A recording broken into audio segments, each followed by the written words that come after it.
This video is for all दो जो recently अपने सीएस एग्जामिनेशंस में पास नहीं हो पाए हैं। उनका नेगेटिव रिजल्ट आया है, चाहे वो एक ग्रुप में फेल हुए हो या फिर दोनों ग्रुप में फेल हुए हो, शायद फर्स्ट टाइम फेल हुए होंगे या फिर मल्टीपल अटेम्प्ट होगा। सो आज के वीडियो में मैं आप सबको आगे के स्टेप्स बताने वाली हूँ कि अभी आगे क्या करना है, कब अटेम्प्ट देना है, कैसे अटेम्प्ट देना है, क्या पढ़ना है, कैसे पढ़ना है, सारी चीजें इन डिटेल डिस्कस करेंगे। तो एंड तक इस वीडियो में बने रहना। और सबसे पहले मैं आप लोगों से एक चीज कहना चाहती हूँ कि इस फेलियर को फेलियर की तरह ही देखो। आप सीएस एग्जामिनेशंस में फेल हुए हो, आप खुद एक फेलियर नहीं हो। तो ये दोनों जो अलग चीजें हैं उसको प्लीज अलग रखना। काफी बच्चे खुद को फेलियर समझ लेते हैं, मैं ही कुछ नहीं कर पाया, मेरे लाइफ में मैं एकदम डम हूँ, ये सारी चीजें वो सोचने लग जाते हैं। एंड अननोइंगली ना हमारे आसपास के लोग भी हमें यही सब बोलना स्टार्ट कर देते हैं एंड हम उनकी बातों को सीरियसली ले लेते हैं। So let me be that person for you जो आपको ये बोलना चाहती है कि आप एक फेलियर नहीं हो, आप बस एक प्रोफेशनल एग्जामिनेशन में फेल हुए हो एंड दैट टू बिकॉज आपके पास राइट गाइडेंस नहीं थी। एंड वही गाइडेंस मैं आज आपको देने वाली हूँ, वो आप फॉलो करोगे एंड आप भी अगले अटेम्प्ट में क्लियर हो जाओगे। क्लियर करना कोई बड़ी बात नहीं है, कोई बड़ा टास्क नहीं है, एक प्रॉपर प्लान और स्ट्रेटेजी चाहिए होती है, वो फॉलो करना होता है, दैट्स इट। सो प्लीज ध्यान से सुनना ये वीडियो, ठीक है, जो भी मैं बोल रही हूँ। सबसे पहले द मोस्ट इंपॉर्टेंट थिंग जो आपको करना है वो है एक्सेप्टेंस। अपने इस फेलियर को एक्सेप्ट करना पड़ेगा कि चलो ठीक है, जो हुआ सो हुआ। अगर हमारा एक्सेप्टेंस ही नहीं होगा तो जो आगे के स्टेप्स है वो नहीं हो पाएंगे। हम फिर खुद से ही लड़ते रहेंगे, लोगों से भी लड़ते रहेंगे, हमारी गलतियां हम कभी समझ ही नहीं पाएंगे और वापस वो मल्टीपल अटेम्प्ट का लूप फंसता जाएगा। ठीक है, तो सबसे पहले दिल से एक्सेप्ट। तुमको दुनिया को जाके नहीं एक्सेप्ट करना है, तुमको किसी और से एक्सेप्ट नहीं करना है, खुद के सामने मिरर में खड़े रह के खुद से एक्सेप्ट करना है कि हाँ ठीक है, मैं हो गया हूँ इस एग्जाम्स में फेल। तो क्या हो गया, बहुत सारे लोग फेल होते हैं। अगर आप मेरा पॉडकास्ट देखोगे, बड़े बड़े कंपनीज के सीएस मल्टीपल अटेम्प्ट वाले बच्चे हैं, वो इतने बड़े बड़े एमएनसीज में जाके हेड सीएस बने।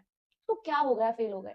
सबसे पहले एक्सेप्टेंस आएगा, उसको थोड़ा टाइम लगेगा, बट जैसे ही एक्सेप्टेंस हो जाएगी आगे के स्टेप्स बहुत ईजी हो जाएगा। ठीक है, सेकेंड चीज जो आपको करनी है, इफ पॉसिबल प्लीज अपने कॉपीज मंगवा लो।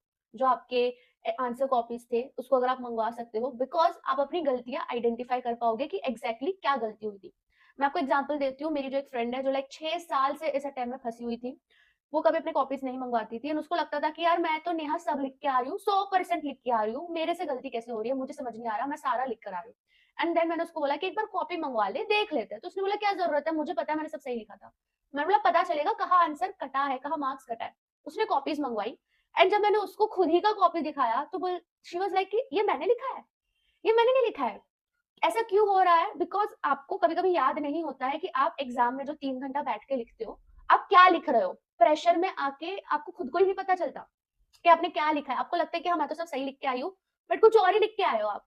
ठीक है, तो वो बहुत जरूरी हो जाता है। एक बार आपकी कॉपी मंगवा लोगे तो आपको पूरा आइडिया लग जाएगा कि गलती हुई कहाँ थी, चेकिंग कैसे होती है ये भी समझ जाएगा आपको कि किसमें 2 मार्क्स मिले, किसमें 1 मार्क्स मिला है। तो बहुत इंपॉर्टेंट स्टेप है, अगर मंगवा लोगे तो बेस्ट है। जब तक आपकी कॉपी आती है तब तक हम तीसरे स्टेप में जाएंगे, जो है कि आप खुद से अपनी खुद की गलती वॉल्वेट करो। ज्यादातर बच्चे फेल क्यों होते हैं मैं आपको बता देती हूँ। Number one, the most most common reason is writing, कि वो नहीं लिख पाते, या तो ब्लैंक हो जाते हैं, या तो 100% नहीं लिखते, या तो क्वालिटेटिव नहीं लिखते, प्रेजेंटेबल नहीं लिखते। ठीक है, सेकंड इज रिवीजन, उनका मल्टीपल रिवीजन नहीं हुआ होता है, दैट मीन्स कि उनको याद ही नहीं है कुछ, तो भूल चुके हैं इसलिए नहीं लिख पा रहे। एंड लास्ट इज उनका टाइम पर पोर्शन खत्म ना होना, उनका लेक्चर ही खत्म नहीं हुआ, तो वो कॉन्सेप्ट क्लैरिटी ही नहीं है उनके अंदर, तो कैसे आंसर लिख पाओगे। ऑल्सो बच्चे मॉक पेपर्स भी नहीं देते हैं, जिसके कारण वो एग्जाम में जाके ब्लैंक हो जाते हैं। तो ये कुछ रीजन है कि बच्चे फेल होते हैं। आपको आपके हिसाब से ये काफी पर्सनलाइज रहेगा, ठीक है, अपने हिसाब से देखो कि यार आपकी एग्जैक्ट गलती क्या थी एंड वो एग्जैक्ट गलती का सोल्यूशन हमें चाहिए। फॉर एग्जाम्पल, अगर आपको लगता है कि यार मेरे से रिविजन नहीं हुआ था, तो अब आपको कहाँ पे फोकस करनी है, ओनली एंड ओनली रिविजन। अब आप पूरा दिन 8-8 घंटे लेक्चर क्यों देखोगे। बच्चे ये गलती करते हैं, वापस लेक्चर देखने बैठ जाते हैं, वापस रिविजन लेक्चर देखते हैं, वापस मैराथन देखते हैं। तुमको नहीं देखना है लेक्चर, तुम्हारे दिमाग को पता है कॉन्सेप्ट, तुम्हारी गलती हो रही है रिविजन में, तो तुम रिविजन करो। ये एक एग्जाम्पल है, अगर रिविजन की गलती है तो पीवाईक्यूज उठाओ, वहां से रिवाइज करो, अपने क्लासेस के नोट्स से रिवाइज करो, नोट्स बनाओ, बुक पढ़ो रेदर देन वॉचिंग लेक्चर्स।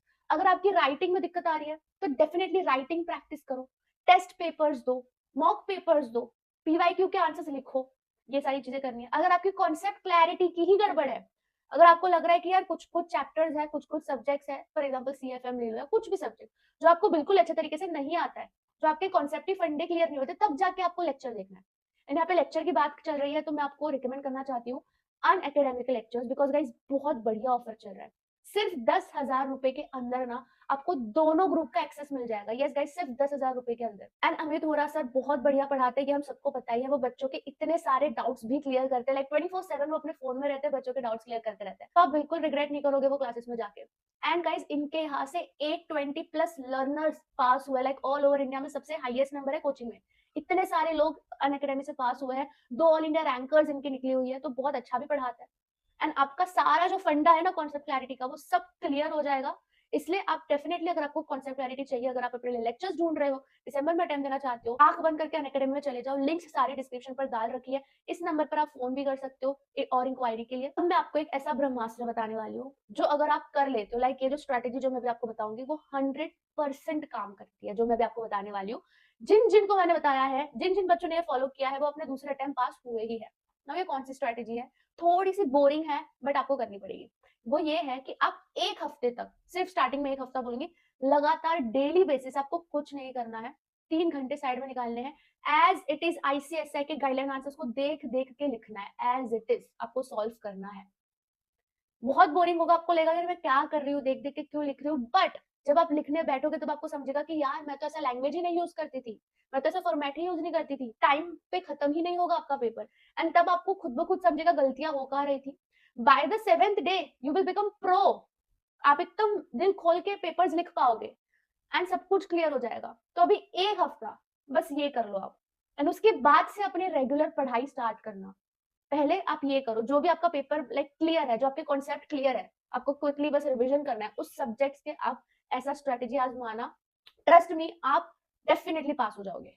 जैसे कि मैंने बोला, बोरिंग स्ट्रेटेजी है but 100% effective strategy. Now second strategy जिससे बच्चे पास होते हैं, कुछ नहीं करना है, बस 2 रिसोर्सेज यूज करना है, जो होगा आपका PYQ solving and writing practice. Now ये तब की बात है जब आपकी कॉन्सेप्ट क्लैरिटी है। अगर आपकी कॉन्सेप्ट क्लैरिटी है, आपको सारी चीजें अच्छे से आती है, देन आपको सिर्फ और सिर्फ रिवीजन के लिए पीवाईक्यू उठाना है या क्लासेस का नोट्स उठाना है, दैट्स इट। एंड आपको टेस्ट देते रहना, हफ्ते में 2 टेस्ट 3 टेस्ट, लगातार टेस्ट देते रहो। जितना टेस्ट दोगे उतना आपका रिवीजन भी होगा, राइटिंग प्रैक्टिस भी होगा। मल्टीपल अटेम्प्ट वाले बच्चों को सिर्फ इतना ही करना है और कुछ नहीं करना। आप ये सब छोड़ के ना सारा दुनिया भर का काम करते हो, and that is the reason कि आप बार बार वो अटेम्प्ट में फंस रहे हो, लूप में फंस रहे हो। एंड गाइस, आप ही बच्चों के लिए मैं एक वेबिनार भी कंडक्ट कर रही हूँ, जिसमें इन डिटेल और स्ट्रेटेजीज हम डिस्कस करेंगे। आपके लिए personalised live doubt solving session होने वाला है, पर्सनलाइज रूटीन बनाएंगे। एंड गेस व्हाट, ये webinar completely free of cost है। तो अगर आप एक्चुअली वेबिनार को अटेंड करना चाहते हो, मैं डिस्क्रिप्शन पर लिंक डाल रही हूँ, वेबिनार के गूगल फॉर्म की लिंक डाल रही हूँ, फिल आउट कर देना ताकि आपको जूम लिंक आ जाए और आप वो वेबिनार अटेंड कर पाओ। Webinar most probably video upload करने के बाद 1-2 दिन में होगा, तो जरूर आप लोग उस वेबिनार में आना, आपको काफी कुछ क्लैरिटी मिलेगी। So yes friends, that's it. कुछ और डाउट रहे तो प्लीज मुझे कमेंट सेक्शन पर बताना, बाकी हम मिलते हैं दूसरे वीडियो में। Bye bye.